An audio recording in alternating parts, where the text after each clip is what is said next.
the various incarnations happened, gave a breakthrough to consciousness and gave opening to the next level.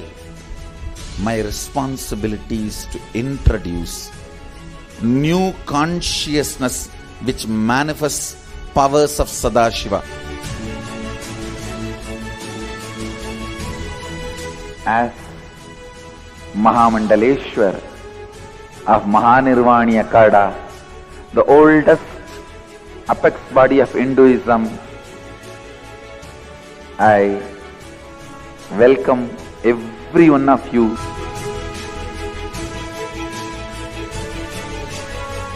I have experienced Sadashiva in his completion, and he has empowered me to transmit that experience to all of you. It's my commitment to all of you. I'll make you experience and manifest Sadashivatva, powers and state and space of Sadashiva.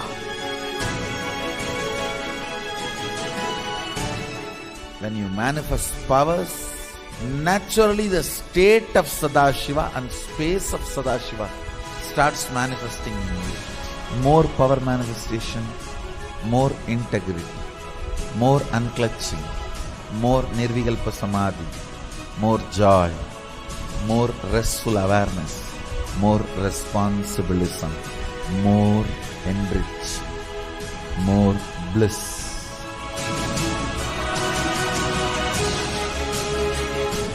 This tradition has a capacity to retain its authenticity and originality. My purpose is to make this statement to the world. Hinduism is real. Ideas move from mind to mind. Energy moves from space to space. Cognitions move from body to body. That is why even Sadashiva needs a body. He assumed the body because he needs body to transmit these cognitions to you. Whatever I am doing is reviving the original science as expressed in Sanatana Hindu Dharma, Vedas and Agamas of the Hindu tradition.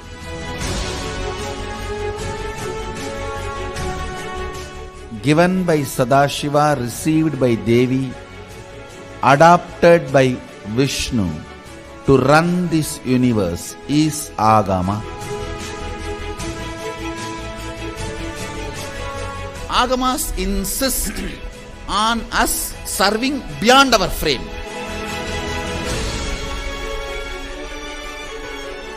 Whatever experience, anubhuti I had by my Guru's grace, Atma Pramana, I do acid wash with Shastra Pramana, Apta Pramana, the ancient masters' experiences. Whatever finally stand, I share it with the world as Sakshi Pramana. I welcome everyone for the grand feast of Sanatana Hindu Dharma. Let us go on contributing.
KAILASA, the good God country. Hinduism has something great to offer. Hindu God, Paramashiva, is good. We love him not just because he gives us what we want, but because he is good, and he has so much to offer to the world that makes the best nation. Hindu God has life positive, all-inclusive, good, spiritual, social, political, and moral principles.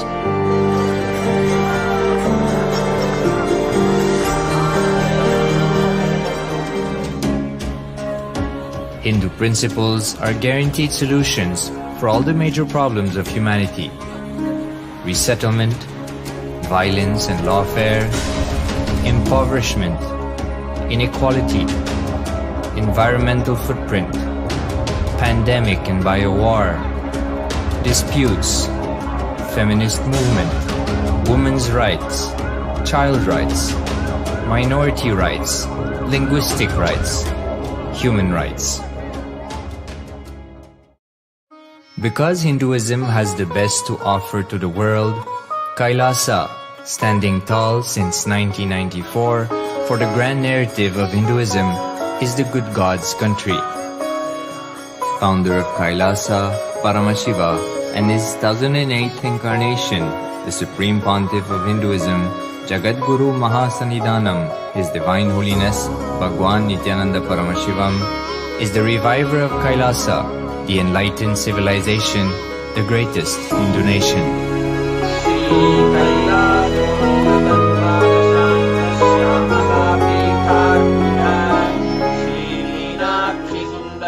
His Divine Holiness was birthed by his predecessors of enlightened masters, great rishis, munis, siddhas, who predicted and recognized His Divine Holiness, Bhagavan Nithyananda Paramashivam, as an incarnation of Paramashiva, as per the science of incarnation described in Hinduism. From his first Chaturmasya at the age of 3 in the year 1980 until the age of 16 in the year 1994, the Supreme Pontiff was trained for the revival of KAILASA. He began reviving KAILASA from the age of 16 after the coronation on the 25th May 1994.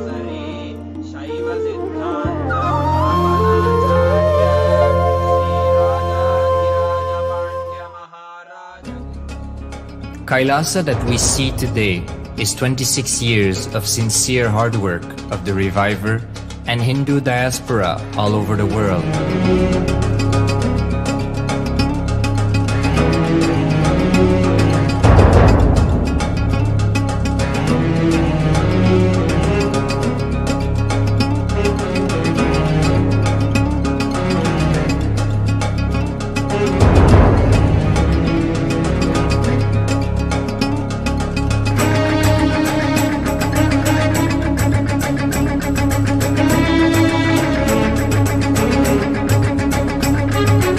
KAILASA has a potential population of 2 billion Hindus worldwide, with over 100 million applications to its citizenship already applied.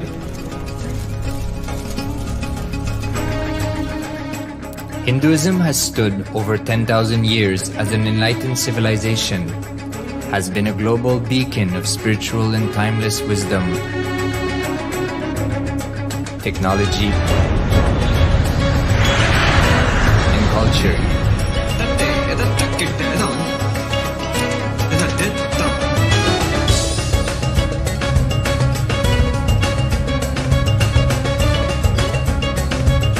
He's wearing a grey jacket. His name is Boris.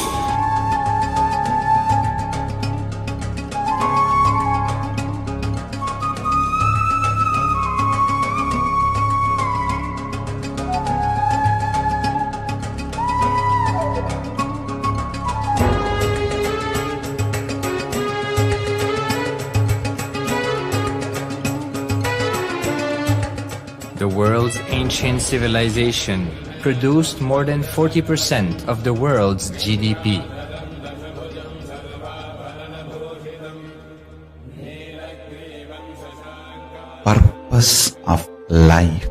is to experience oneness with the ultimate reality, Paramashiva. Life exists on the planet Earth for last 40 billion years, and 5 times life faced complete extinction on the planet Earth. But somewhere one DNA, one cell, living organism is thrown out of planet Earth, preserved inside a volcano rock. After millions of years, comes back to Earth due to gravity or whatever reason, gets into the ocean and starts the life again. Sanatana Hindu Dharma is the conscious science to give breakthrough to your DNA through natural selection process and to your consciousness through the conscious decision process.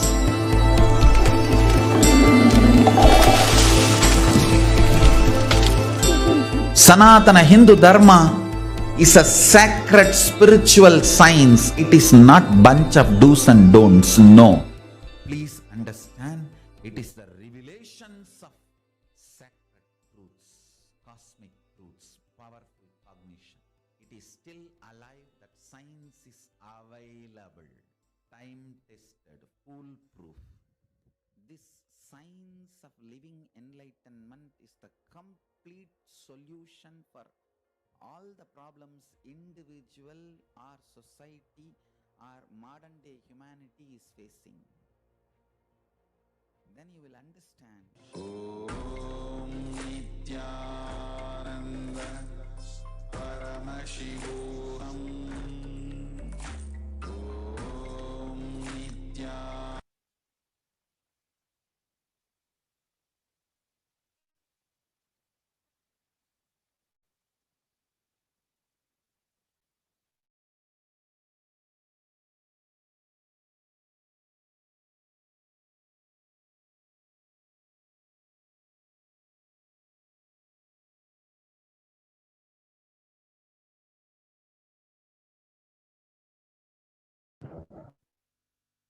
Nithyanandam Paramashivam Kevalam Jnanamurtim Dvandvatitam Gaganasarusham Tattvamasya Ekam Nityam Vimam Achalam Sarvadi Sakshibhutam Bhavatitam Trigunarahitam Sadgurum Tam Namami. Nithyanandam, welcoming all our viewers who are gathered with us across the world, who are gathered to join the Nithyananda Satsang.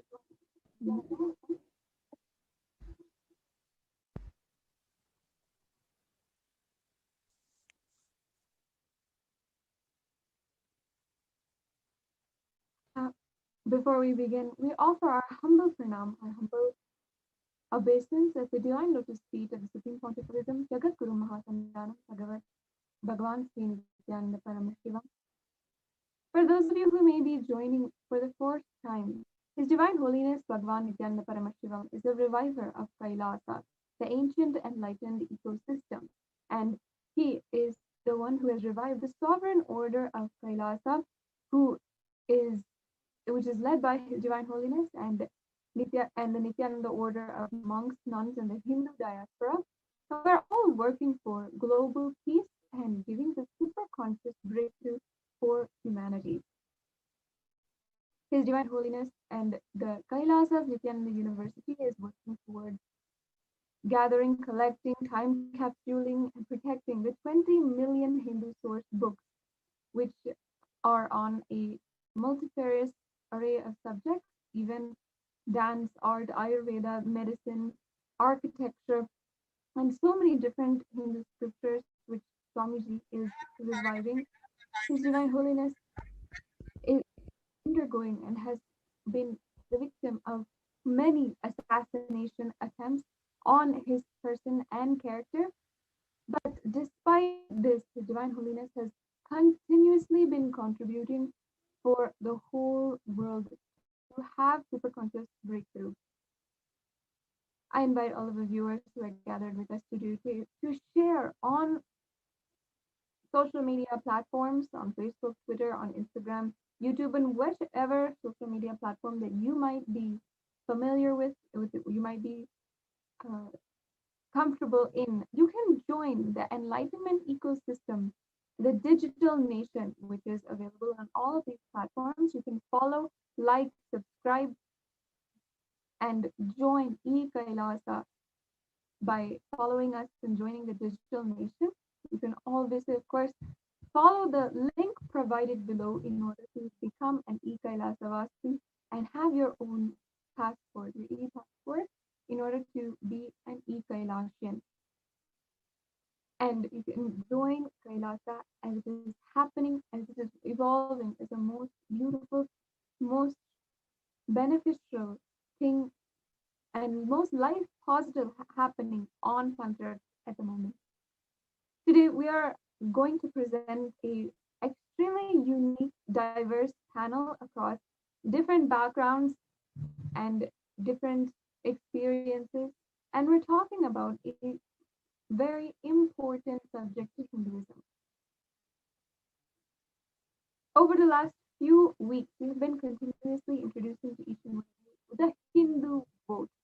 His Divine Holiness has been continuously setting the stage, giving us a platform, a democracy, establishing this democracy for the 2 billion Hindus across the world to decide for ourselves what we will practice as Hinduism. So today we are presenting to you a discussion in Jivat Prasadat on, is puja necessary? If you'd like to cast your vote immediately, you can join the Hindu vote, which is going on now at tinyurl.com/Hindu vote. And you can vote for this extremely crucial question, is puja necessary?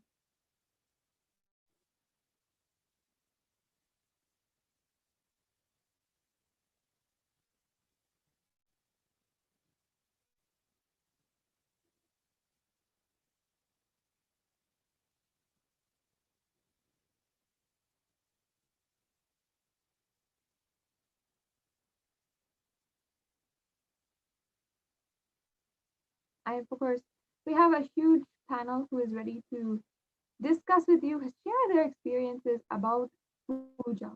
This Sri Guru Puja and Sri Shiva Puja is one of the most powerful ways to connect and experience oneness with the Guru, the embodiment of Paramashiva, Parashakti, the cosmic consciousness. And this is one of the reasons why all of us Kailasians and Hindus, many of us over thousands of years, have continued the ritual, the tradition of offering our own personal puja, our worship. We're going to be able to invite a few people, devotees and Hindus who wanted to share their experiences and how puja is important to them, and actually many important valid discussions which we need to address regarding puja and the necessity of puja in the Hindu lifestyle. So yes, I invite the next panelist to go ahead and present for this extremely crucial question.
As Ma Sadashiva has told, it was such an important topic. Is the puja necessary?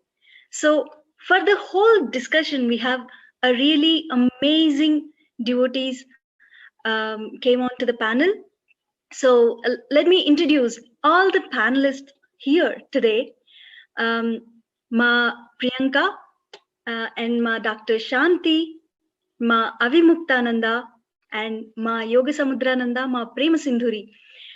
They are the very devotees of Swamiji from a very long time. They are the one who actually got the whole essence of what the puja can be done to our lives. And today, our whole panelist will be sharing their own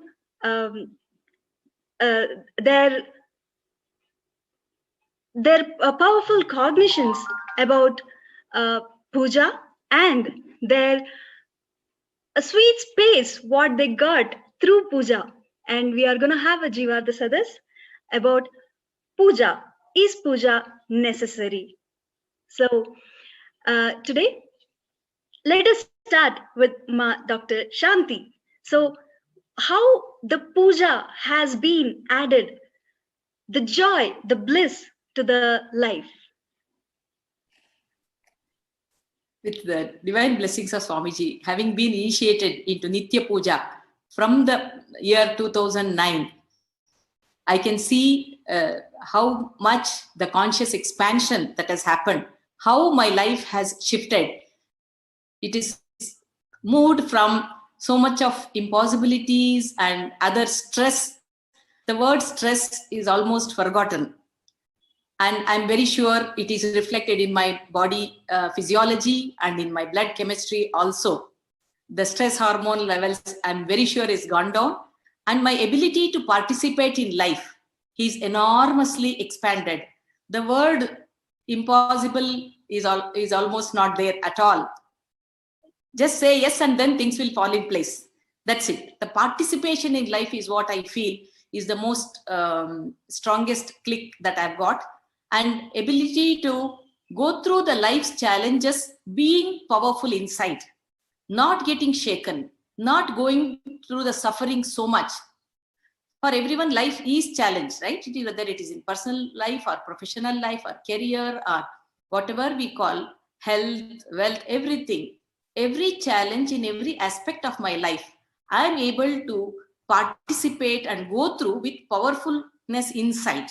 The inner strength, the Atma Bala has greatly increased. And that is because of Nitya Puja. With his grace, Swamiji's grace, for the past, I think 2009 December, if I'm right, I was initiated into Nitya Puja. Till date, it is going on uninterruptedly. And I'm also blessed to be part of this home temple where I'm sitting and sharing with all of you the living deities, how much they've added to conscious growth and all dimensions of my life. The depression, suffering, pain, worry, none of that makes any sense. Even if it comes like a breeze and just goes off, never stays with me. Right. Very beautifully said, Dr. Shantima. Now, Ma Avimta, like how you got introduced to this a very beautiful science of puja and how you feel about it. Yeah, Nityanandam, everybody. Thank you for giving this opportunity to share about how I feel about puja. Really, I would say it is only because of Swamiji that I really got the right context of puja. See, I come from a family wherein we live in a cosmopolitan city, in Mumbai. We just go to a temple and that is how I grew up. I really didn't have any understanding about what exactly a puja would do to you. It is only after I met Swamiji and I got initiated into Guru Puja and Shiva Puja that I really started understanding how much bliss and happiness it gives to you as a person. Basically, as Swamiji says, puja time is your time with God, right? With your time with the cosmos. So that really I have experienced it many times actually after being initiated. And as Dr. Shantima has said, like, see, I have been uninterruptedly doing the puja every day, whatever be the situation. I never miss puja. I may miss yoga, but I will never miss puja. That is what that is how I have kind of, experienced it, because I really love the whole, I started loving the ritual, basically the way of how we do puja. The entire thing brings so much of happiness and bliss inside us. And really, that time when I sit for doing the puja, the amount of happiness and the positivity that you get about life, participation in life, as Dr. Shantima has said, I can really start feeling it. That is why I don't miss it actually. See, irrespective of all the challenges that we face in our life day in day out, this is the only time when I feel that everything what is happening in my life is going right. I never feel wrong, or I never feel kind of, that I'm being rejected, or whatever you can say in life. That is, the puja time is the only time when I really feel so much in love with myself also, actually, for doing all those rituals, the the dupa deepa or whatever small things that we do. It is so beautiful. So the right context of what a puja is and how we are going to enjoy that. See, Swamiji always explains in the satsang, like how he used to how he enjoys doing the puja. We keep listening to that, and I somehow felt that I also started experiencing that same bliss and happiness. That space is so beautiful. I really cannot put it in words how we feel about it. And like, as I said, see, I've also experienced so many miracles happening actually. Small, but like, I used to have some health issues with respect to monthly those things and all, some health issues with respect to monthly those things and all. So all that just went away, like, never went to any doctor or anything of that sort. I just did the Guru Puja, that's it. And it just, everything fell in place. So such kind of miracles really started happening in my life after I started doing puja continuously.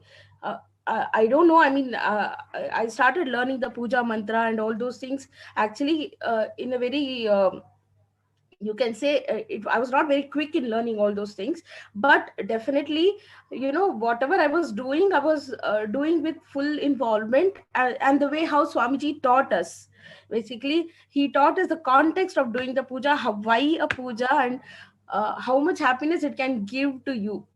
That one understanding which he gave, it really went deep down into me, and I could really understand that yes, it is a beautiful time to be with cosmos and with deities and with with the Almighty. And it was really so beautiful, that understanding was, because when I was small, I was simply going to the temple and just doing 4 rounds and coming, that's all. I mean, I really didn't understand why I'm doing that.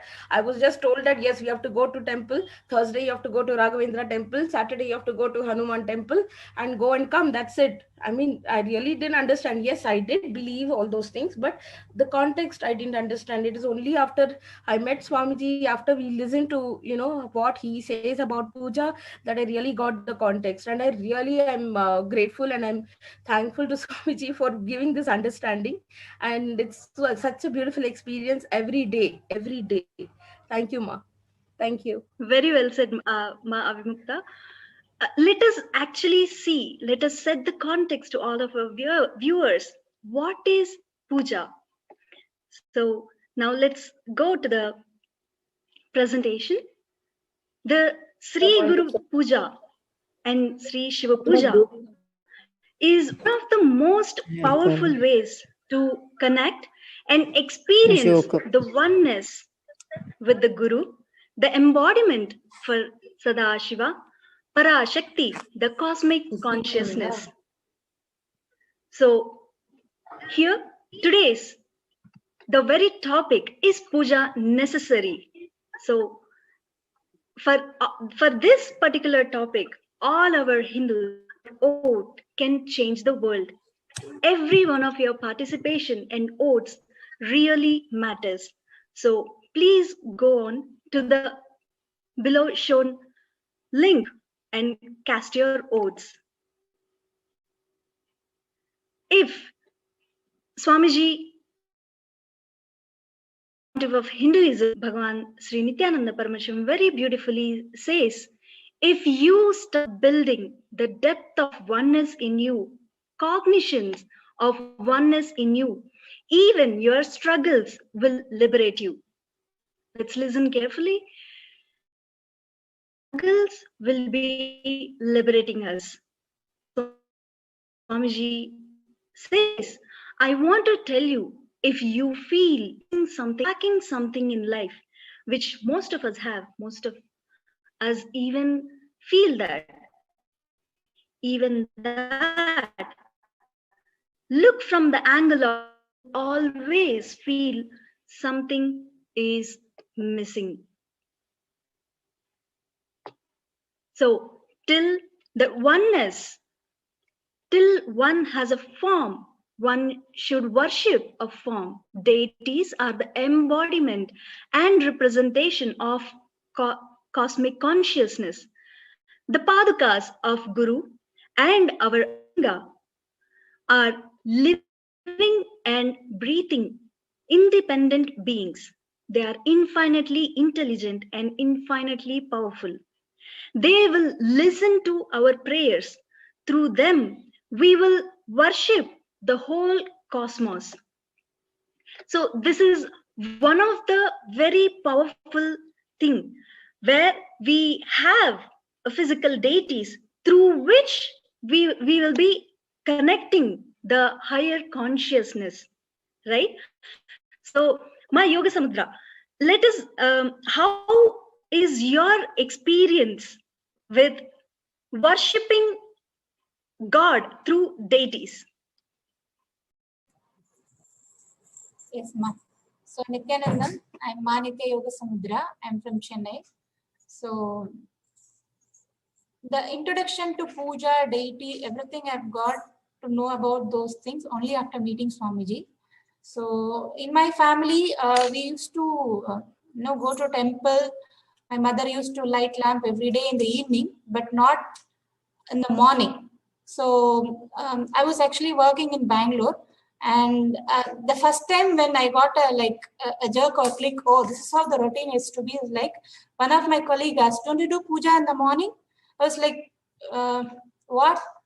I mean, I was really not brought up in the routine of doing morning puja. I mean, I used to worship and go to temples and light lamp in the evening, but not in the morning before I come for my work. So that was the first time actually I really thought, oh, one has to do puja in the morning and start a routine. I mean, that's how I was actually brought up, though I'm a born Hindu. That was the first time I get to know that to do in the morning. So after then, and that didn't really sink into me much, but still something got into me that, oh, morning at least I should light a lamp and start my day. But even that I was not doing. And then after I met Swamiji, and as Dr. Shanti and Avimuktam has shared, the moment Swamiji introduced, he started with the Guru Puja along with the Nitya Dan, the initiation itself just got into it me, and from that time unbrokenly I've been doing puja every day, not even missing one day. And I really I don't feel it as a routine or compulsion. I really enjoy that connecting with Swamiji as doing that puja, and I really enjoy doing this puja. I'm able to connect with Swamiji more into oneness and experiencing him, talk to him, and of course after Guru Puja we have been initiated into by Swamiji by this Nitya Puja and Shiva Puja, and we all have got the Atma Linga as our personal deity, and it's like Paramashiva's cell phone number itself Swamiji has given us. Like whenever we come and sit and do this Shiva Puja in the morning, that's how it is being told in the Shastra itself that Paramashiva himself comes and sits with us whenever we do the Shiva Puja. So literally the Atma Linga, the deity through which we connect, is It's a personal time which God itself is giving to us whenever we come and sit with the puja, that literally we can completely experience it. And whenever I sit for the puja, I really get lot of clicks during that time. Whatever along the day, the problems or confusions and conflicts, whichever I have, the moment I come and sit for the puja, I get lot of clarities, powerful cognitions, and whatever we feel that we are left or we are lost or I'm not getting any solutions, so much solutions I have got whenever I sit for puja, because we are completely in oneness with, we are able to connect with, I always see whenever I connect with any deities, for me, the more personal feeling is Swamiji only. I like different forms of God. I connect with many gods, but still, ultimately, for me, my form is only Swamiji. I love that. So always I could connect with him, and he gives a lot of clicks and powerful cognitions and solutions for me. Whenever I sit with him, that's a personal time. It's a time which we, I feel, the time which we spend with our own higher self, which is Swamiji. So as a mother, and I really felt I could even, because I got this clicks and powerful cognitions about Swamiji's doing puja and connected with him. I also gave this signs to my daughter also. So she also, from the age of 3 years, since she's seeing, we doing all these things, because kids learn what parents do. It's not what we tell. They learn from what parents do. So automatically she also picked up very beautifully. And from 3 years, she also has her own puja kit, and she also regularly does the puja, and she absolutely enjoys. Sometimes I try to make my puja kits and deities, make more deities into my puja kit, seeing her, the way she handles it, the way she enjoys the puja, the way she decorates the deities. So I also got more interest seeing her. In fact, that's the truth actually. And I started collecting more deities and enjoy decorating the deities for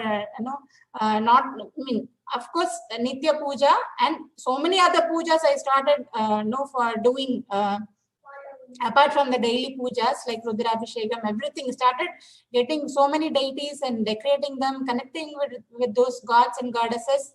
It's amazing, and it's all possible only because the Swamiji's initiation into this Nitya Puja and Shiva Puja, which I feel each one of us has to enjoy this space.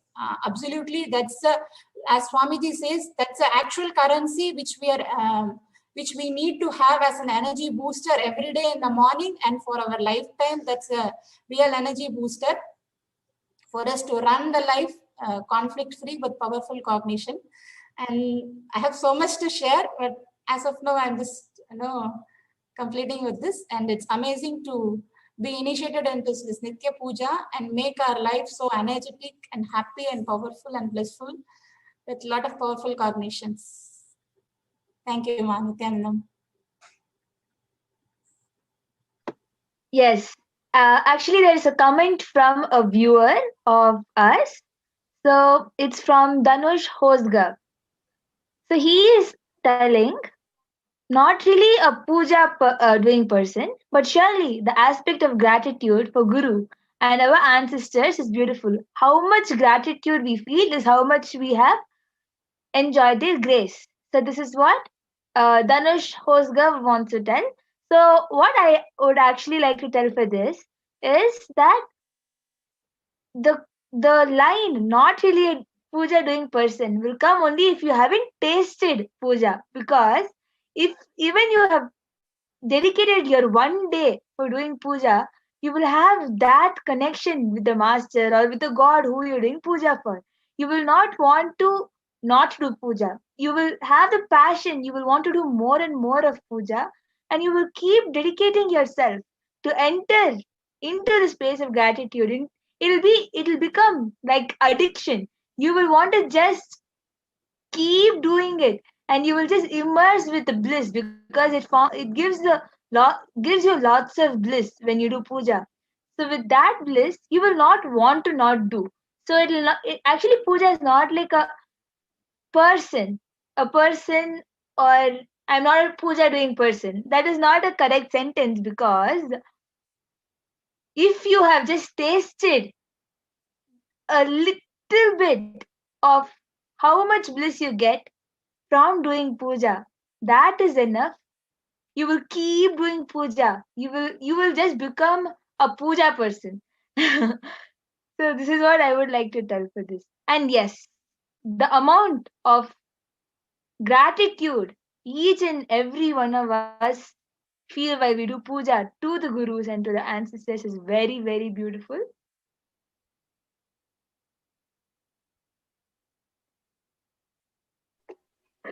That's very nice, Ma Pragnana. So actually, this whole month, this Hindu heritage, as a Hindu heritage month, we are celebrating as a part of Kailasa's Ontario's. We have Ontario is a home to a large and vibrant Hindu community. So since the first Hindu immigrants arrived in Canada at the beginning of 20th century, Hindus Canadians from across Ontario have made a significant contributions across all fields, whether it might be science, education, medicine, law, politics, business, culture, and sports, whatever it may be. Hindus, Canadians have helped build Ontario into the multicultural success story that is, and have helped to build this province into the best place to live, work, and raise families. They continue to help foster growth, prosperity, and motivation throughout Ontario. So today, this month, which is exactly on 28th November 28, we have an event happening in Ontario where a large number of Hindu temple heads have come together and discuss this very important and this very subject is puja necessary, and how puja is contributing to the very life of each and every individuals. So the Supreme Pontiff of Hinduism, Bhagavan Sri Nithyananda Paramashivam, is addressing this very event tomorrow, 10:30 p.m. Indian Standard Time. Swamiji is going to address the Hindu Heritage Month celebrations, which is happening in Ontario. So, as such a blessed event which is happening, and the topic which is happening today, let us have more deeper discussion about how the very doing puja itself is very enriching, and which is a stress buster. Swamiji himself has mentioned in one of the satsang, saying the very puja is a stress buster. So I welcome Ma Prema Sindhurima to share more on this very topic. Nithyanandam, I'm Prema Sundari. I'm living in Chennai. So I'm also a born Hindu, and I'm fortunate enough to chant means every day in the during Margari month. My mother taught from the when I was 10 years old. I was introduced to Tiruppavai and Tiruvambavai. Okay, so every day in the throughout the Margari month, we used to get up in the morning and we used to read that Tiruppavai and Tiruvambavai. Tiruppavai is written by our Andal, who is a devotee of Lord Vishnu, and Tiruvambavai by Manika Vasagar, I think, if I'm not wrong. Okay, so so I used to always tell from the beginning how she merged with the means Lord Vishnu. So I used to tell, even I will also marry only God. In the childhood, I used to think, but as I grew up, I just forgot it.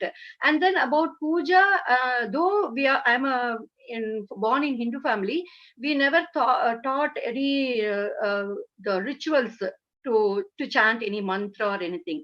But only after meeting Swamiji, I learned how to do puja by chanting mantras. Basically, what are mantras? Means when I read the meaning, it is only praising the glory of Lord. Okay, so we welcome him, we give him asanas, we offer him water for washing, then we give him a bath. It's literally taking care of God. Okay, it's such a great opportunity for us. See, usually we read in the stories, no, the poets go and praise the king, and the king will shower them with lots of gifts. Just by praising an ordinary king, people can get so many things. Means just praise God every day. Then what will happen to our life? He will just shower us with all the auspiciousness. No, it's a simple technique. You want everything in life, just praise God every day morning. Oh God, you are so great, this, that. That's all. That's enough. He will take care of us in like 360 degree. We are taken care. Okay, so that's how I feel. One day I just wanted to share, when I decided to do puja continuously, I went to this, for that time Kumbh Mela was happening. Okay, so we went to that Triveni Sangamam, had took bath. After the taking bath in Triveni Sangamam, I did puja sitting in the boat. It was such a beautiful experience. Then when I went to Rishikesh, I was only missing flowers. I had carried everything, but only flowers was missing. I don't know, from somewhere one lady came with flowers. Okay, so the moment you decide, see, puja is, we are doing only to, it's not like, there's no prayer. It's only all the mantras are only describing the greatness of God. Okay, there is no particular prayer like I want this, I want that. Nothing of that sort. Okay, so then what happens? When we do puja, everything is taken care. No need to ask for anything. Okay, what we want, he knows better than us. They say, no, God will be planning to give you 100 rupees, but you will have only limited logic, and you will go and ask for 10 rupees. So you will lose 90 rupees. So don't ask anything. He will give you whatever you want. He knows everything. So I just feel like telling everyone, inspire everyone, do puja every day, learn mantras. And especially recently Swamiji said about the greatness of Sanskrit.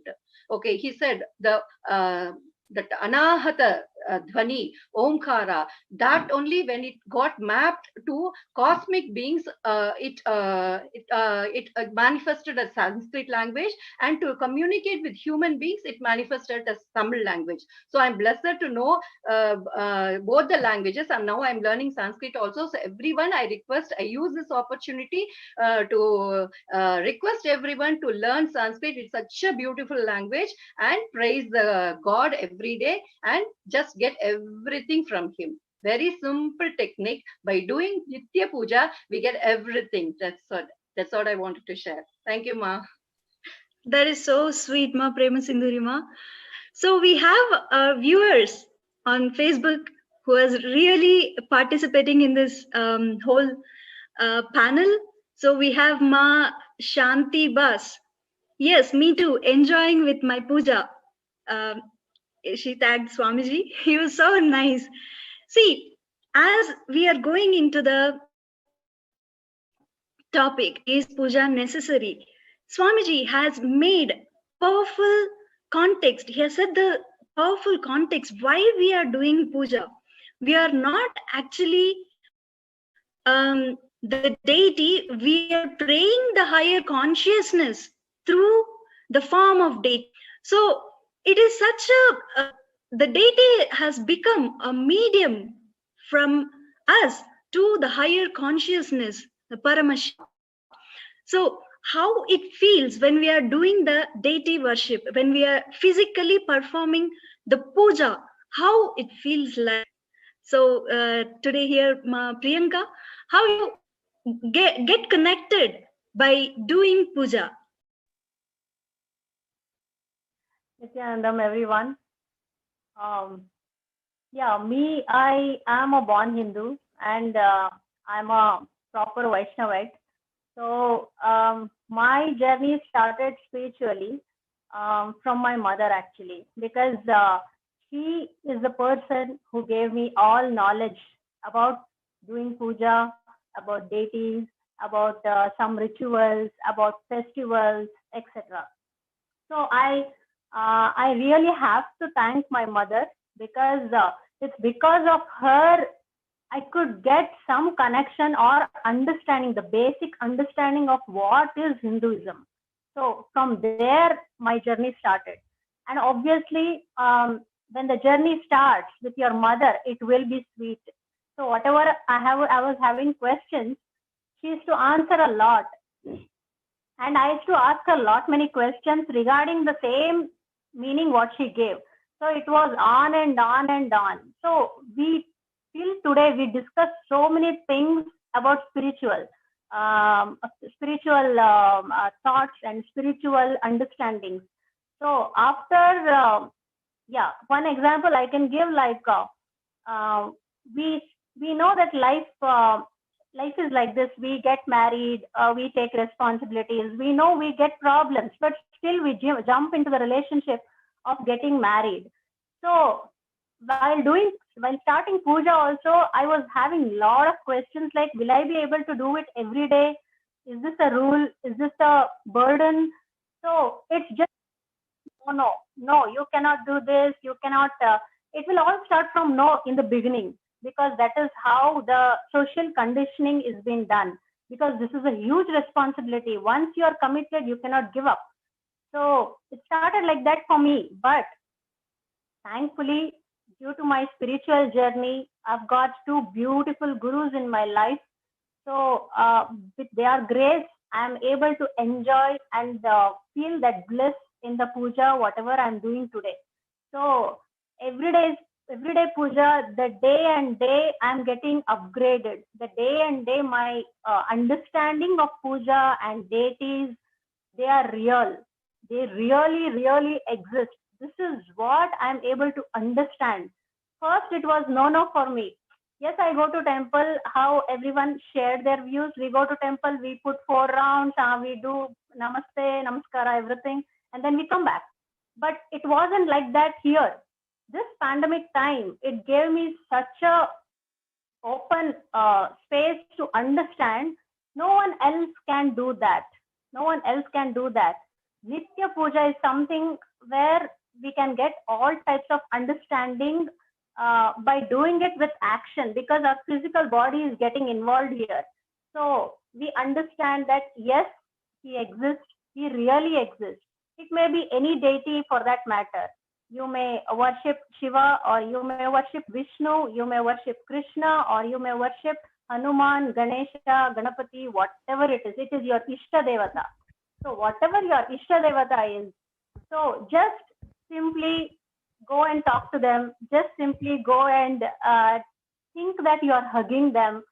It's just a bliss. That is what I'm feeling.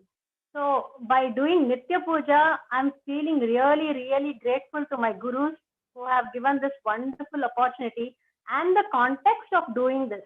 Now it is no more a burden for me. I only enjoy and jump and go and do puja now. So this is what I wanted to share. It's not like, okay, somebody is putting you a hammer on your head and do it. No fear, no stress, nothing. It's just you jump and go, I have to do puja. I have to take bath now. I have to complete all my work. Before that, I'll do puja, because after puja, you will get that energy. All other external heat will just melt down. External heat is just melting down. That's all. So thank you for the wonderful opportunities to share this, Nithyananda. It was so sweet sharing, Priyanka Ma. So actually, the one beautiful topic which you have brought up is Ishta Devata, the concept of Ishta Devata. When we have an Ishta Devata and have the gratitude, what the Ishta Devata adds life to all of us is very, very important and so sweet even to enjoy spending time with Ishta Devata. So as we all viewers watching this panel, please do cast your oath, because your oath matters, and Hindu oaths sacred. So the link, so the concept of Ishtadevata, Ma Sadashiva Priya, as you born up in US, so your roots are very deepened into Hinduism, and you being as a Swamiji sannyasi, how do you feel about the very topic of is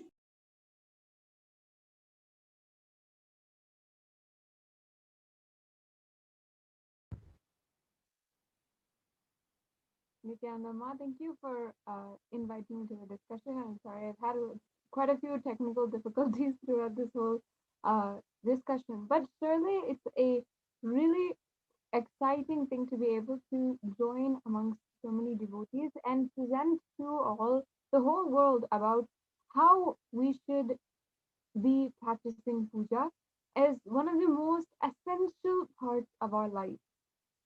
And surely what Swamiji has been teaching, the concept of Ishtadevata, even the opportunity that each and every one of us have, which many people will not have it, is doing puja for a living avatar, for a living guru and a living incarnation of Paramashiva. Meaning that any Guru Paduka, any of his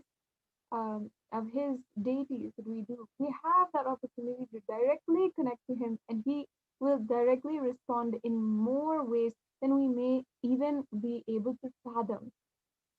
It's an extremely beautiful journey which somebody starts when they start the Vishesha Diksha or when they start taking up doing puja.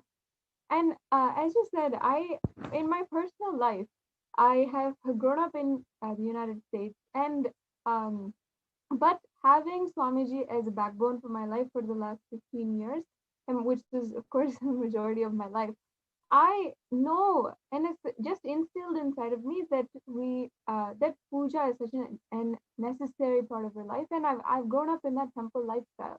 But for people like youth like me, I'd like to pose a question to the whole panel. For people like me and my generation, as well as people who are younger, and I see many of the panelists who are joining with me today are mothers, are people who have joined their kids in Gurukul, or people who've had their kids um,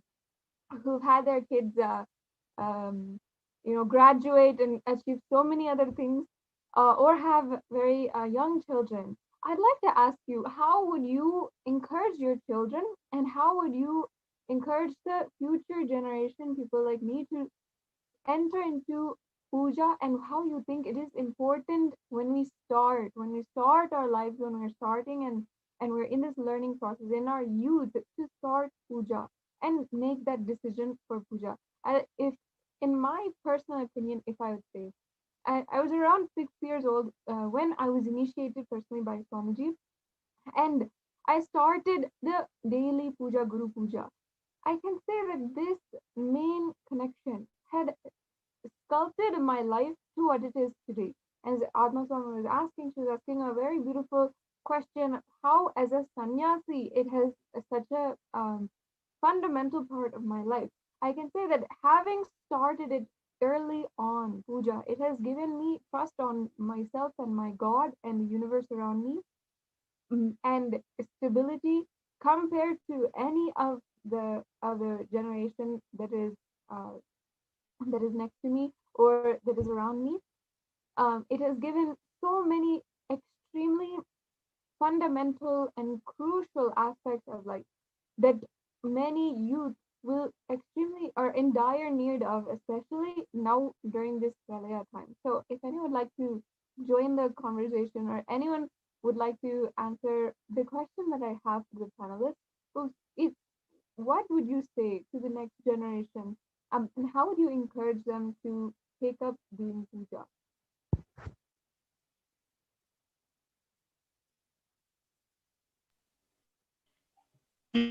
it's very, very so sweet, Ma. And we have more viewers on Facebook who is thanking and participating panel discussion where D. Karani Iriapatham says, Thank you. Swamiji has enriched us with a beautiful daily routine with puja. We have become so sattvic. Thoughts are cleansed, focus, and direction in life is guided by Bhagavan. And puja is our way of saying gratitude.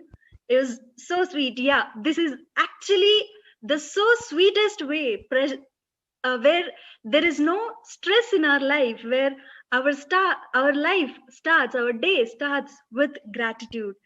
And Dhanush Hosgav, he is thanking us. Thank you for acknowledging just that I was never been through or been taught or guided on how to get to the state or get to talk to Guru or deity through puja, not puja doing person, because as you said, never had that experience of connection or communication with God or Guru. Surely anyone would do puja for such experience, but I don't know how to get to experience. Will be glad if you have anything to guide me to have the experience all mass are explaining. Yes, Dhanush Osgav, we have a really amazing platform where you experience Guru. Our Avatar himself, Paramashiva himself, descended on the planet Earth to just give the glance of what puja can do to the humanity and how the human consciousness can be raised to the next levels. So Guru Puja and Shiva Puja is the very medium. So I'll be meeting you personally and give you how you can get connected to Guru and puja. We have Bigian Chapang.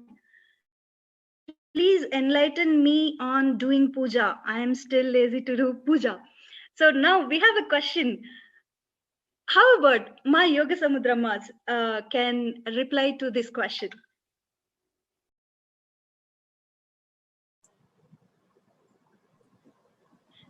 Yes, Vijayan Chepangin. Yes, you can. What I feel is you have some enthusiasm and interest. That's why you have come and joined this Facebook Live and trying to get to know about the puja, right? That small inspiration and interest is enough. You can just kickstart with your puja right now after the satsang. As Swamiji said, you can just offer God whatever you have with you.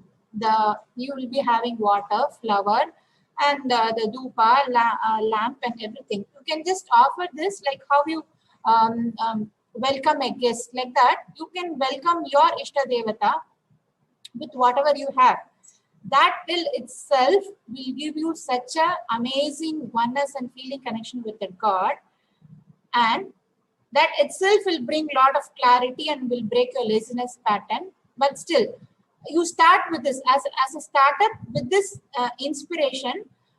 You have to take the first step, and then that first step will lead you to the next level of going in depth into making this puja more elaborate, and you yourself will add more interesting components into your puja. So that's what I feel out of my experience. And as Swamiji also said,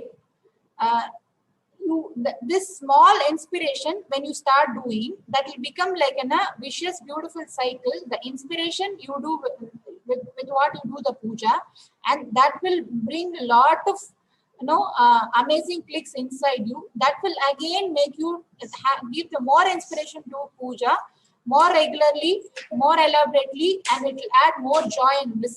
You need not worry about the laziness. Just drop about the idea of laziness. Start with the simple inspiration and click with which you are asking this. That itself will lead you to that ultimate oneness automatically. You need not even actually bother about the laziness. Whether you miss 1 day or 2 days, you leave off it. First of all, don't have that idea or cognition of laziness. I will drop and all this. Let us not bother about it. But I say this one simple spark, I know, because I have been doing it from 2012 unbrokenly till now. There is no laziness component will come inside you. I bet you you will come and say me, you can make it happen. That one spark is enough. That one lamp will make you to keep it alive forever, for your lifetime, eternally. So you need not even worry about the laziness. You just start the puja now immediately with this simple items which you have at home. Even if you don't have, just visualize an offer sitting in your inner space. That's enough. That spark will make you to do it always, unbrokenly. No laziness. I can tell the power of puja is nothing in front of your laziness pattern. That will just disappear. That's the answer I need to share. Very now. well said. Very well said, Yoga Samudrama. In our recent satsangs of Swamiji, where Swamiji has given a powerful cognition, actually the greater science of Paramashiva, life, existence, reality can be realized with the greater ability to visualize. Paramashiva Dhyana, this is called Paramashiva Dhyana. Visualizing Paramashiva's form with 25 heads, hands, and 75 eyes is a powerful method to evolve greater visualization possibility in you, which will make you and greater science of life and greater involvement with life. When the greater involvement happens in our life, so the more involvement, whether in your business or career or health, relationship, or manifestation science, enlightenment in everything you do, the greater involvement means the greater revelations about the great science of life. By having this context, if we start doing puja, when we visualize, we never feel sitting with our beloved is lazy, right? So it's like the moment when you visualize Paramashiva sitting with 25 heads, 50 hands, and 75 eyes, and slowly you will just melt within Paramashiva, and you will, when you experience that oneness, it is just so what to say, it's such a pleasure even to sit for puja. So Ma Avimukta, we have today's questions. In today's busy world, there is so much pressure in jobs, success, etc.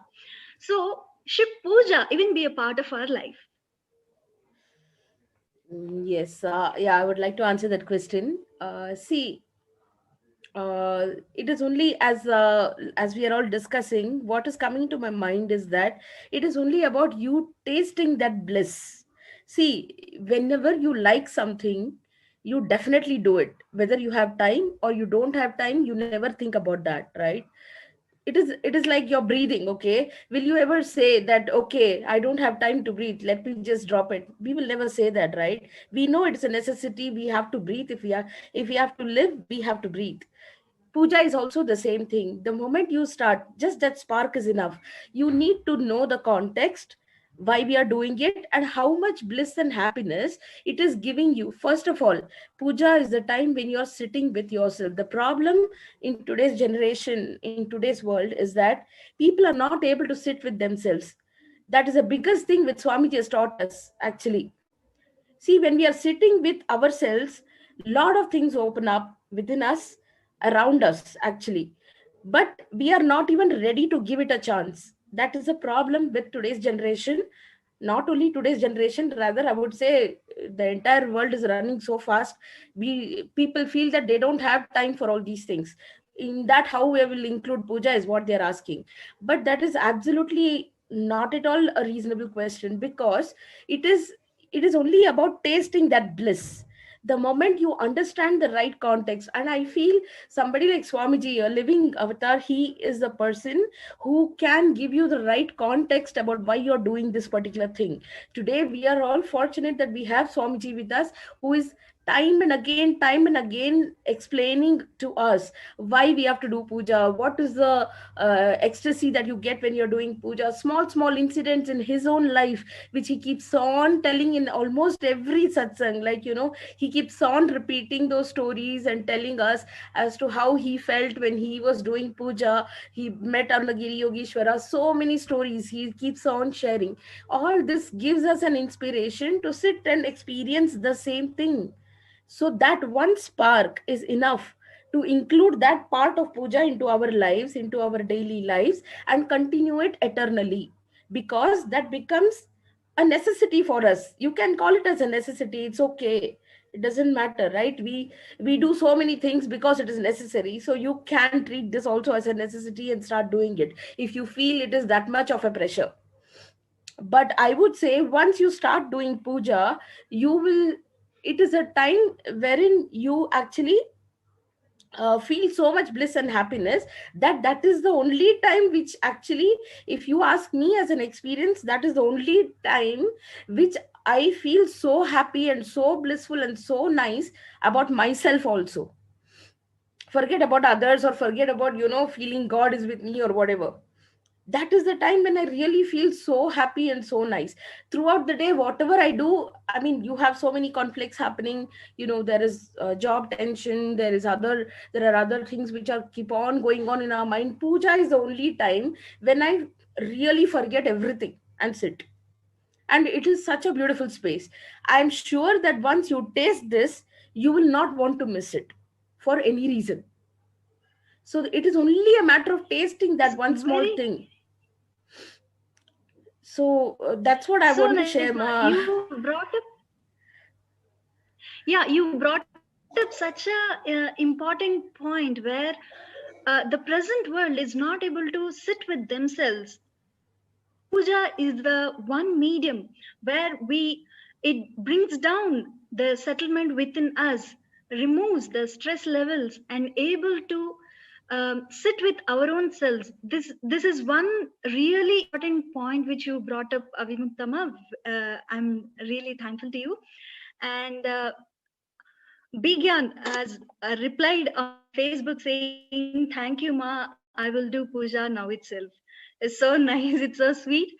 And Dhanush Asgav replies back saying, "We'll be looking forward for your guidance. Surely we'll be reaching out to you and making you understand what is the importance of puja and how it Guru and puja." So again, for the new viewers, I just wanted to let you know, as the month as a Hindu Heritage Month celebration, the KAILASAs on celebrating the whole month as a Hindu Heritage Month.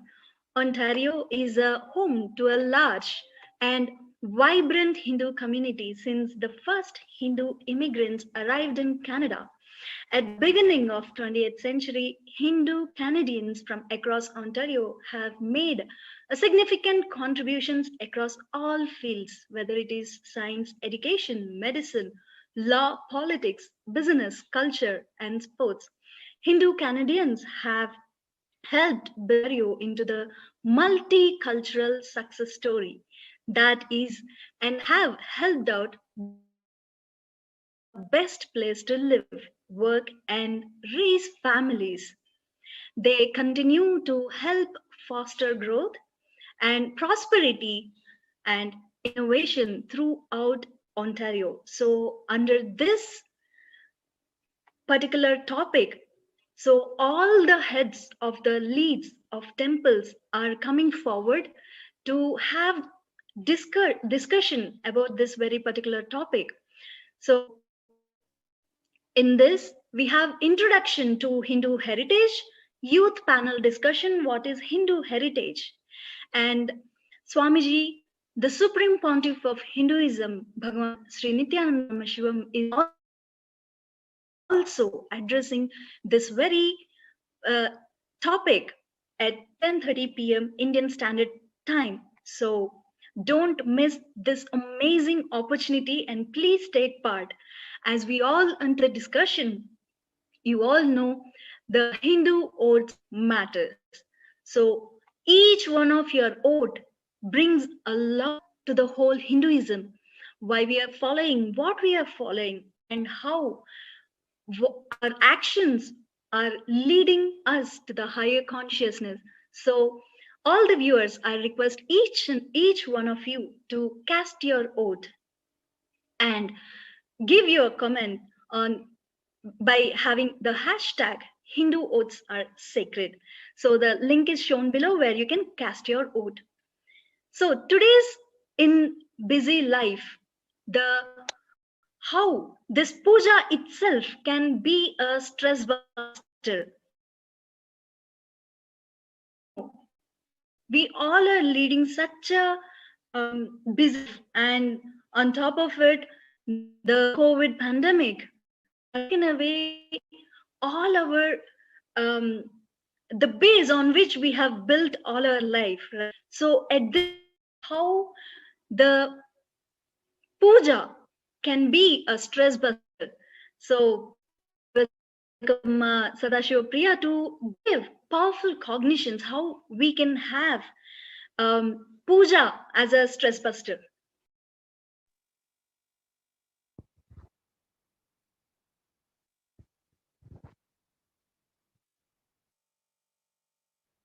Yes, ma'am. I actually wanted to bring back this topic after I heard what Dr. Shanti was telling in the beginning of her sharing when she was first talking about how the I think it was the neurotoxins or something where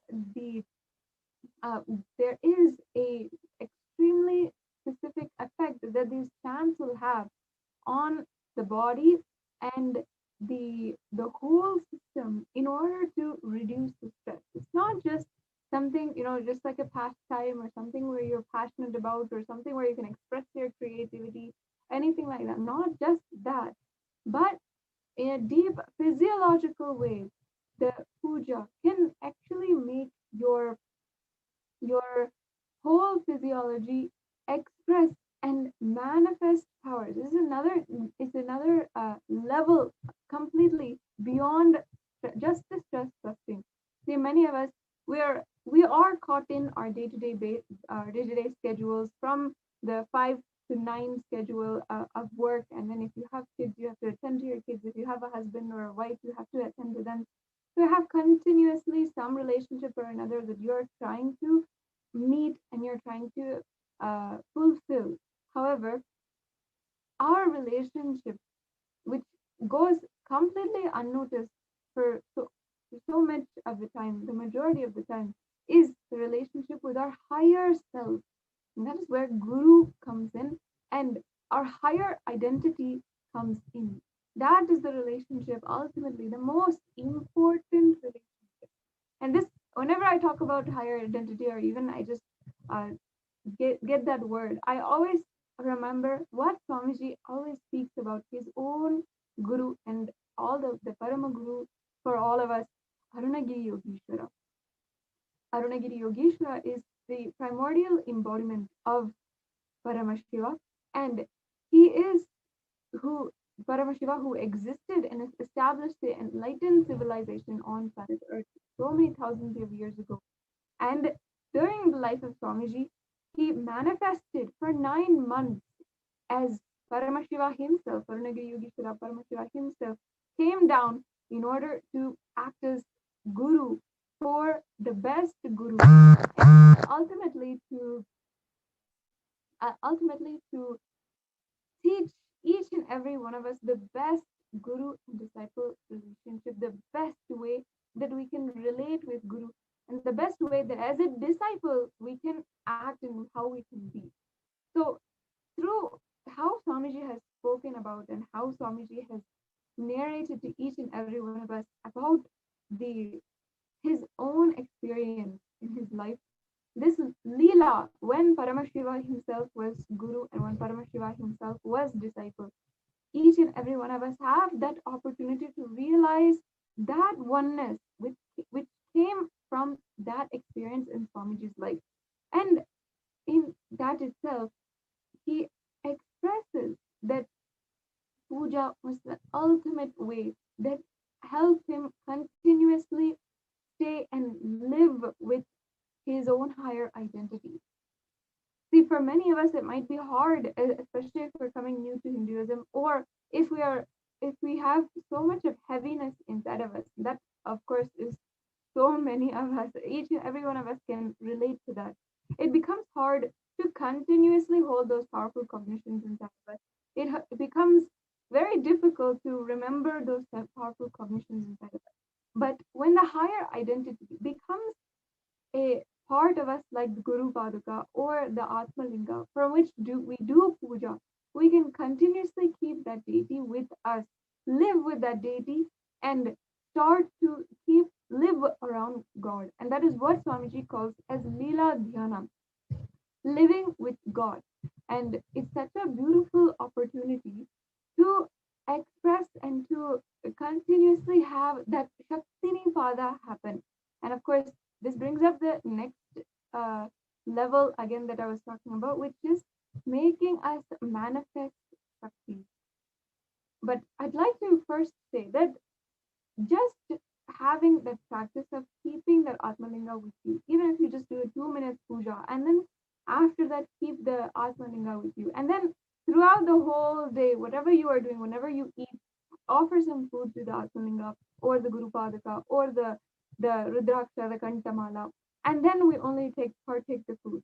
And the next, whenever we're taking bath, we offer water for the Atmalinga that we have, or the Kantamala, or the Rudraksha that we wear, or the Guru Padaka, or whatever it is we hold inside of us.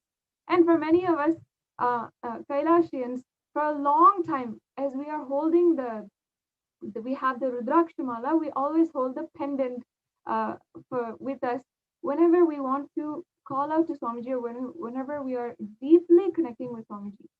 So these are the sacred sentiments that each and every one of us hold for our higher identity, ultimately allowing us to live with God and practice a continuous Leela Dhyana, the continuous Shaktini Pada. It is a science, actually, when we have that deity with us and we're continuously in the offering mood. Sometimes we start with that puja that happens every single day, and then it evolves and slowly grows into the continuous Leela Dhyana and continuously remembering God with you and living with God. And that is ultimately our lifestyle that we are evolving to, no matter where we are, no matter what background we're coming from, or no matter what kinds of lifestyle, no matter what where we are living, which continent we are living, what language we speak. Swamiji is making it available for each and every one of us to literally live enlightenment, live with God. And the puja is the first stepping stone in order to do that, in order to express, and in order to ultimately have that continuous Shaktini Pada. And puja, as I was continuously bringing up before, is the way that we can manifest Shakti, that we can literally transcend the worries, the conflicts, and the sufferings that we might be going through on a day-to-day basis, and start awakening higher dimensions inside of our brain. The sacred chants and the emotions that is invoked from puja is a higher emotion beyond any other emotion that our nervous system is capable of, beyond anger, beyond love. The puja, the way that the feelings and the experience that puja invokes inside of us can awaken us and our brains to higher dimensions, to more powers, and to be able to cognize deeply our lives, ourselves, and the universe. And ultimately, I think for all of the panelists I speak, when it is manifesting our life in the way that we want it, whether or not some people might say, no, I don't want to manifest powers, I just want to manifest a job, I want to manifest a career, I want to manifest my wife, I want to manifest children, or whatever it is. Maybe they don't want to manifest powers, but they want to manifest something that they have in life. Puja ultimately aligns ourselves and aligns our desires and our actions towards that higher identity and higher life that we want. And this is something that Swamiji has been initiating for the last 26 years continuously for millions of people across the world. In more than 600 locations, we have the established Nithyananda Devalayas where Nithyanandeshwara, the consecrated deity of Swamiji, or the Linga or the Atma Linga, is being worshipped, and the Paduka Mandir is being worshipped, and the puja is ongoing. This worship that has been revived successfully by Swamiji is therefore protected by KAILASA and establishment of this worldwide global movement to revive worship, revive the science of worship and the science of reaching enlightenment, higher life and higher consciousness through puja. So invite all of the viewers who have been joining with us until now. You can cast your vote at tinyurl.com/Hindu vote and join us in sharing with the world our experiences with puja and our experiences connecting with the divine, connecting with the deities that we have. I can say from my life especially, it is through deity only that Swamiji ultimately made me connect with him as Guru. The deity is the most beautiful and the most extremely significant aspect of Hinduism, which has been made by our ancient rishis, by Paramashiva himself, then established by the rishis, and made into a science available for each and every one of us to enrich our lives. Therefore, it cannot be argued even, and it's a very easy decision for each and every one of us to continue to do puja, as Mahavir Mukta was saying before, just a little bit before. The minute you start, you cannot stop. The minute after that, every time you do the puja, every time you wake up, you remember, let me first start the day with offering my beloved, my divine, my Guru, or my God. And that becomes the ultimate source of our life. See, all of us are living out of fear or greed and continuously pushed around, beaten around, bullied by our fear or our greed emotions inside of us. Our intense lust for ambitious goals, intense lust for wealth, or intense lust for anything else, or we are driven out of fear of losing our loved ones, fear of death. But His Divine Holiness Swamiji is giving us an opportunity to transcend this beating, bullied life driven by fear or greed, and transcend that and live based purely on the Kundalini Shakti, the natural energy which is inside of us, which can be awakened to our highest reality, which can be awakened inside of us and live through fear and live without fear and greed, just through the pure Kundalini energy. So we're getting a question right now on our some of the comments saying, well, there are many successful people who do not do puja in their life, and there are many people who may not do puja but are still extremely successful. They have wealth, they have everything they want. Now, I will definitely leave this open to anyone else who wants to answer the question, any of the panelists who want to tackle this question. But in my opinion, and if I were to say my 2 cents, until you do puja, you do not know what success is, and you do not really understand what success, the real success of life is. If you are defining success by wealth, if you have $1 billion and you're successful, if you're defining success by having beautiful relationships, then if you have 100 relationships in your life and they're all going well, then you will feel you are successful. But if you define higher consciousness and enlightened living as your success, then the puja is the ultimate way of realizing that and continuously giving yourself deeper and deeper breakthroughs. Definitely, I can open up the question. If anyone else wants to, any of the panelists wants to answer as well. Yes, Dr. Shantima, you can go ahead. Thank you, Ma. Thank you so much. Here I would like to say what Swamiji told in one of the satsangs, the difference between success and excellence. Normally in life, we aim at success means we put a frame, we put a goal, and we limit ourselves because the consciousness is not involved.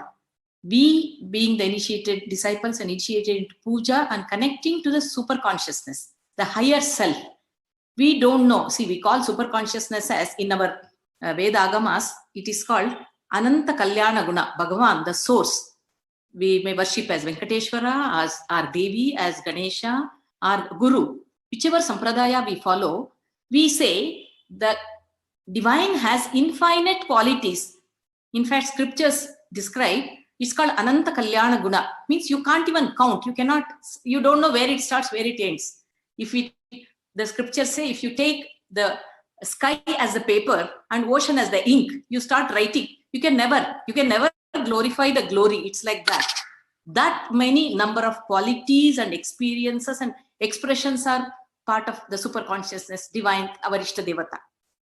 So excellence can be anything much, much more than what we can perceive. It is puja which connects us to that excellent space, which is unending. We are growing, continuously growing, expanding, transforming, finding new dimensions in us, which we would have never imagined we would have ever tapped this unending resource which is within us. Opening that inside us, connecting to that space of infinity, infinite excellence inside us happens through the puja. Who would not like to have this? Naturally, I myself experienced so many dimensions which I would have never touched. For example, sitting and talking like this on the spot without any preparation, I don't think it would have ever been possible in my life few years ago. Not just this, the way I relate to people and the way they relate to me is completely from a different dimension. The way I relate to my profession and people around me who are, living life, ordinary life in an extraordinary way is what we have learned. Living enlightenment, which has become just like that without our effort. See, in every situation, in the outer world, I have to prepare, I have to remember, I have to reproduce, I have to do this. That doing, which is so heavy in us, is there. Here, it is not there. I have become one with the source. So it is divine or the source, my Ishta Devata, is going to express through me. So I am enjoying that expression every moment in my life. Whether it is cooking, whether it is cleaning, talking to people, talking to plants, talking to our pets, or my profession. It is new every moment for me in my life. This is my personal experience. So experiencing that space of excellence, which is constantly growing, which is constantly new. Nitya Nutana. Bhagavan, one of the qualities is Nitya Nutana, means eternally new, ever fresh. That space will be inside us and we will be experiencing it. This one experience, this is what I would like to share as one of the experiences. That way, this is multiple, and it is very difficult to express. I can say every day when I connect to the puja, as all my friends have shared, I'll be waiting for this space because my ability to empty everything. See, the Sankalpa mantra, we say, Atma Tattvam Shodayami Swada, Vidya Tattvam Shodayami Swada. I'm saying I'm exploring Atma Tattva, my higher self. Vidya Tattva, the knowledge, the spiritual knowledge, the science of spirituality. I'm exploring. It's not a dictate. It is not dictated. It is not framed. It is not given as a formula to you. To each one of us, it is new every moment. I am exploring that. That is the Sankalpa I make during the puja. Shiva Tattvam Shodayami Swada. I am exploring that source every day. With that Sankalpa, I sit. And I don't know what is going to be that experience. It's going to be new for me that day. And beautifully at the end of it, I'm offering it back to him.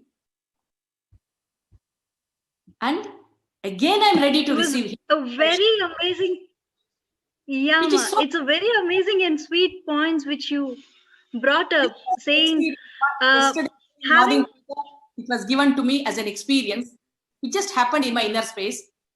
It was so exciting and so inspiring to that month. It just revealed, see, all the mantras or whatever we chant is an experience. We don't have to know the language. We don't have to remember and by heart to remember. The experience will be downloaded into our inner space as it is chanted. So where is our effort here? Just enjoying it, just celebrating life. Every moment, readiness to engage with life and celebrate life as it comes. I will not know next moment where I have to go. I may have to go to kitchen, I may have to go to garden, I may have to go to hospital, but the same inner space is available to me and to everyone around me. That is the biggest blessing I am blessed with this puja, which I really in love with. And would never like to miss. As Ma Vimukta said, I may miss yoga, but I'll never miss puja. And the depth of puja has been continuously increasing, like expanding, transforming, expanding every day, every puja, every moment.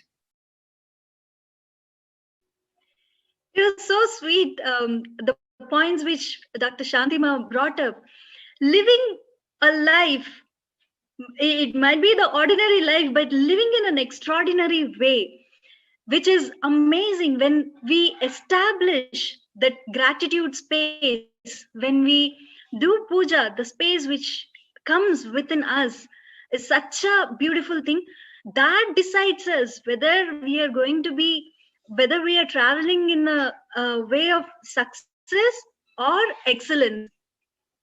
Today's world is most of being successful.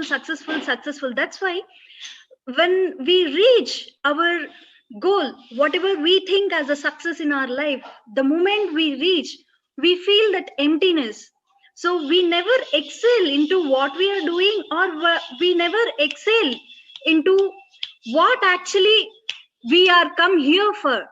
So living the life for excellence than success. It is such a beautiful point which Dr. Shanti has brought up. The life is all about excelling, and that to reach that, puja is the very biggest and sweetest medium to reach. So now we have the question, isn't it for people who have time? Isn't the puja is for the people who have time? So Priyanka, can you add is it puja is only for the people who have time? Okay, so here my experience. So initially when I started puja, I was doing puja but not Guru puja. So it was we have some deities in my house, and we have a space, and I used to do puja for almost like 10 to 15 minutes. But after introducing Guru puja, now that I have got a context of how and when, what to do, how to do, all these procedures, which is very simple. It is not that much difficult. We go and do some 4 years of the engineering and 5 years of MBBS. Everything we do with such difficulty. We put a lot of time, and we don't know the results yet. But here, one day, if we put 10 minutes of puja time into our daily lifestyle, we don't know, the whole day you might manifest what you want. It's only 10 minutes or 15 minutes of our devotion. He is also not asking. Do you think he is asking our devotion? No. It is only for us to understand him, to experience him. That's all. Other than that, it is not something that 10 minutes I am giving something to him. No, it is not like that. It is just to understand him and to experience his manifestations, his celebrations. We have to take part in it. So that is what I am understanding about puja. So puja is something which you can do even 2 minutes, even 10 minutes. As Swamiji says, you can do it for 12 hours, 15 hours, how he is doing. So ability to sit is puja. Ability to sit. Who can sit now in these days? I don't think anyone can sit for more than 30 minutes or 40 minutes at least. Is that the time frame correct? Or even 10 minutes? Or even 5 minutes with their own individuality? I don't think so. They cannot sit because they are so externally stressed out. They are so externally materialistic. The societal conditioning has made it happen for them. So they are into that cycle. They have to break that cycle, means they have to come into puja and surrender themselves with the ultimate truth. Whoever you may call it as ultimate truth, it's okay. Any deity for that matter. It may be Devi or Shiva or Ganesha or Vishnu, Krishna, whoever it is. Just surrender yourself to him. That just put your demonstration, put your actions into just 10 or 15 minutes and say them that I love you. I don't expect anything from you, but I love you. That simple, I love you, my God. It is enough for us to be in peace, calm, and understand and manifest even time also. Kala, because we always go to Kala Bhairava and we pray him that, please, I have no time, please, can you manifest time for me? So this is what I've been asking for him. And now with almost like all household work, what I've been doing with my office work, with my classes, musical classes, and with the Sangha work and with household work, I still have time to do many things. That means I'm manifesting Kala. I'm able to see that experience. So I don't think that time should be the constraint for anyone to say that I have no time to do puja. Then they are missing the major part in their life, the experience in their life. So I request anyone who is feeling, I was feeling that, but now I'm not. I am a living example. So you can just trust me on this 100% that puja is bliss. It is guaranteed. Very sweetly said, Ma Priyanka. Actually, Paramashiva is not waiting for us to do puja to him, but when we sit with us, he will be manifesting through us.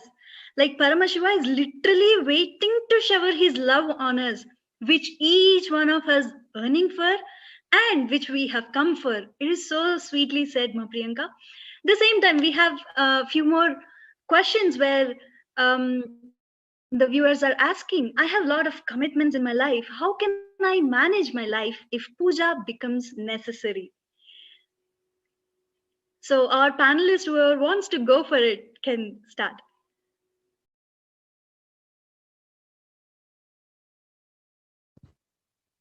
Yes, Ma, I also like to second what Ma Priyanka said, especially for this question as well. The same thing where we're trying to address what when you have so many different priorities in your life. Of course, the time that we make for puja is the most essential. And if I would also like to add that if you just spend 2 minutes of your day, just start. You can always do, and Swamiji, even recently during satsang, he was saying, you can start just with 2 minutes puja. And he even said many times, I have also done 2 minutes puja, which of course made us all laugh because Paramashiva himself doing puja is a phenomenon in all of us, for all of us, of course. But see, if you just start with 2 minutes puja, if we just start with just one dupa, one deepa arati, as we grow, as we continue doing every single day, so much depth to our consciousness is added. And if we just start with that just 2 minutes remembering God and offering to him our deepest gratitude and our sacred sentiments, that itself will lead the way for more and more powers to manifest and more deeper consciousness within inside of ourselves.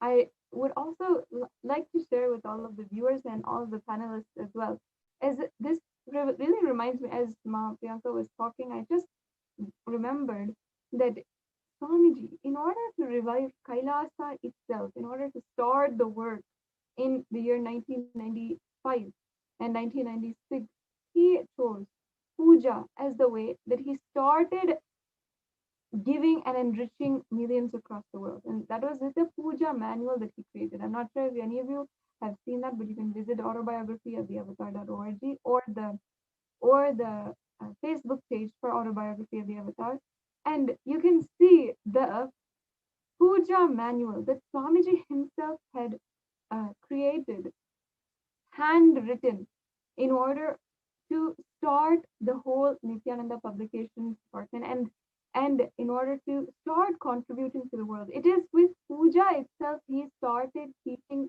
he started giving and enriching the whole world with the science of enlightenment and the science of worship.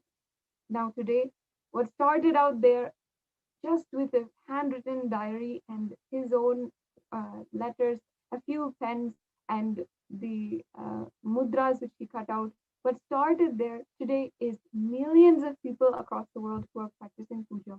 That is the power of his sankalpa which he made when he started this revival of KAILASA, and it started with puja.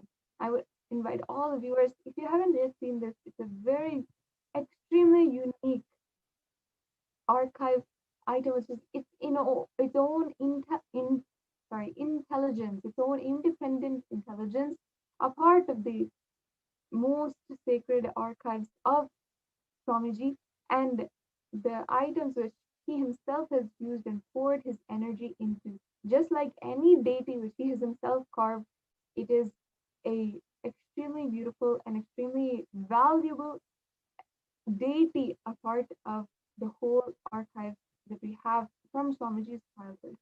So I'd like to pass on the next panelist for sharing about what they thought. I think Ma Premasundari. Yes, Ma, go ahead. Yes, Ma. So I have some instant, like for the people who say they don't have time. Okay, it's a small story. One person goes and tells Lord Rama, I don't have time to do puja. I'm very busy. Lord Rama asked him, just think and tell me, at least 1 or 2 minutes, don't you have time? He said, no, I'm completely busy. I don't have time to even think about it. Where is the question of doing puja? Then he said, no, you please think for a while and tell me. Then he just thought and she said, okay, in the morning when I'm at, like when he's doing that 1, 2, 3, as our Swamiji says, only that time I am free. So maybe I can use that time to think about you. Okay, Lord Rama said, okay, go ahead. You think about me or during that time. Okay, so we know who is the greatest devotee of Lord Rama. We know it is Sri Hanuman. So this man is sitting in the field and he is thinking about Rama. So Lord Hanuman gets angry. Oh, is this a time for you to think about Lord Rama? And so he gives him one hit on his head. Okay, then he goes to meet Lord Rama. He sees a big, what do you call it? Like we say, no, like katti we say in Tamil. In English, I don't know what, boil. Okay, he sees a big boil on Rama's head. Then he asks, oh Rama, what happened to you? How did you get this? Then he says, what to do? My devotee was thinking about you and you got angry with him and you went to hit him. Can he bear your strength? So I put my head and I received that bang. Okay, so so see the greatness. Lord doesn't want, see, whether we need to do puja as per agama or whether you do puja as per your devotion, that matters. Okay, he was so simple. Being, what is puja? When you do puja, you become a simple and sweet being. That's all. He was so simple, so innocent. So that itself made him a great devotee. Okay, so like that, another person said, one day, I think Narada went and asked Lord Narayana, who is your best devotee? So then Lord Narayana mentioned one person's name who is a villager, a farmer. So Lord, that is our Narada thought, what is he doing? How come Lord Narayana is mentioning him as his great devotee? Let me go and see what he is doing. And he went and saw. Whole day that person, he gets up, he does he takes care of, means he does his routine and then he goes to the field, does his job, and then comes, he takes bath, eats and goes to sleep. Not even 1 minute he thinks about God. He doesn't even do puja. Then how can he be considered as a great devotee? Then Lord Narayana says, he never grumbled about life. He never grumbles. He doesn't have any complaint about life. Okay, that is why he is my devotee. He is the greatest devotee. So what we get by doing puja is we raise our consciousness and we just stop fighting with life. We become God. From human consciousness, we raise to divine consciousness. And so there is no complaint about life. And we just become a blissful and sweet being. Okay, that's what I wanted to add, Ma. Thank you. It was such an important point which Ma Premasundari brought. No complaint, being so complete about life, the manifestation which the Paramashiva has given to us. This happens, the right understanding about life happens when we do puja, when we are able to sit with us, when we are able to experience that Advaita space with everybody else. That is actually the essence of the whole life. As the question for today has come as, if my life is so busy with lots of commitments, how can I spend time for puja? See, if we see, we do lots of things in our lives. We have time for parties, we have time for movies, we have time for every single thing. But when we are able to sit, that 10 minutes, even the few minutes which you are able to sit and do puja, as Ma Priyanka said, that is the time where we actually feel the oneness with the Paramashiva, which is that 10 minutes solid time is the time where we manifest whatever we want in our whole day. So like that, if you are able to sit with your own beloved for a few minutes, how you will feel, how sweet you feel about your own self, that is the exact feeling which every one of us will have when we sit for puja. So as we all are listening to the pre-satsang discussion as is puja necessary in our life, please do cast your votes. All our Hindus' votes matters, because each one of you, when you cast your vote, it is claiming our birthright that yes, Hindus have a voice. So but the Supreme Pontiff of Hinduism, Bhagavan Sri Nithyananda Paramashivam, has brought us an amazing opportunity where we can raise our own voice and say what we want, what we actually need in our life. So please do cast your votes. Your votes matters. So let us now dive deep in the topic. Is the puja necessary? So when in this busy life, how do we manage to do puja, and actually what is that as a conscious wise, as a stress buster, what we are going to get in our puja? What are the benefits of puja? If you can add a few points, what is that puja will add to our consciousness? How puja can add the consciousness raise in our individual?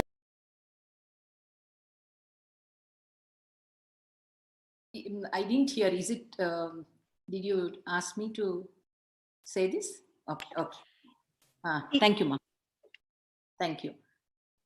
Puja is the time, it is the space where our consciousness is directly involved. It is our consciousness become one with our Ishta Devata, the source, what we call as Shiva, Devi, Guru, Krishna, whomever we call as Ishta Devata. So when we become a channel, a pure channel for him or her to radiate through us, the changes that happen in us at every level, our thoughts, our emotions, our words, our actions, everything gets purified. It raises to the next level. So naturally, the conflicts, which is the reason for stress, as Ma Premasundari beautifully said, no grumbling for life. That ability to do it. See, we may say it as an intellectual understanding, but when it comes to life, how we are able to take up responsibility in our lives, whether it is for me or for everyone who are around. as Swamiji has beautifully taught us, the four tattvas, the cosmic satya, the truth, with which the whole cosmos runs, it becomes part of our cognition, very cognition, effortlessly. So we are able to make our day-to-day decisions beautifully, as we all know. Otherwise, if we take few decisions, say 10 decisions, if we are not consciously awakened, if we are not having this beautiful spiritual lifestyle, it becomes, we get exhausted so easily just by making decision, not even acting upon it. Here, that fatigue is not there, especially during this pandemic that we all are, whole humanity is experiencing. Every challenge is like a huge task. It just drains our energy. Thought itself draining our energy, and we get terrorized with the imaginary complications, not even happened. It is like, that is delusion. Means, suppose one example I can give, I have to drive to say 30 kilometers. Everything is fine, but the mind inside us, which is full of impossibilities or complications, it just becomes like a huge, say like a tiger. It puts all the impossibilities. When we are in this space of consciousness, awakened consciousness or oneness with Paramashiva, that huge tiger, our own yellow journalist, our mind, which constantly talks negativity and impossibility, it becomes like a small puppy. It has no power over us. Our will, our consciousness starts executing beautifully in our life. It just becomes flow of our life. So engaging and acting in life with all kinds of responsibility effortlessly. Suppose I'm doing, say, 50 tasks in a day before. Now I may do 500 tasks, but no tiredness, no exhaustion, and readiness to say yes to life. One beautiful blessing I can say is that able to say yes and constantly being guided by my higher self. The consciousness happens beautifully as part of our day-to-day living. That is the greatest gift we can have in our life in all aspects. Even, for example, about relationships, the judgment, which used to be so huge, has dropped off just like that. About people, about situation, it just dropped off. So that a daily puja, it's like washing, how we take bath. It's physical, right? Here, doing puja is constant cleansing of our inner space, which is constantly growing, and it is available for us to engage with life, making that consciousness, making that inner space, which is all powerful, and which is like, it is soft power. The divine power is soft power. It never grabs, never dictates, never overpowers or makes the other people heavy. It is so soft, so loving, so compassionate, so beautiful. When we live in that space, means that space becomes part of us. Not just myself, I'm in love with myself. People around me recognize it, they experience it, though not as words. They love that space and they are showered with that space. What more we want? That space is healing, that inner space, which becomes part of our life with the puja, is available not just to me, to everyone. I was living with, say, 7 people with great difficulty. Now, even if I live with 100 people, just causing their reality effortlessly. Like how Swamiji said, Swamiji's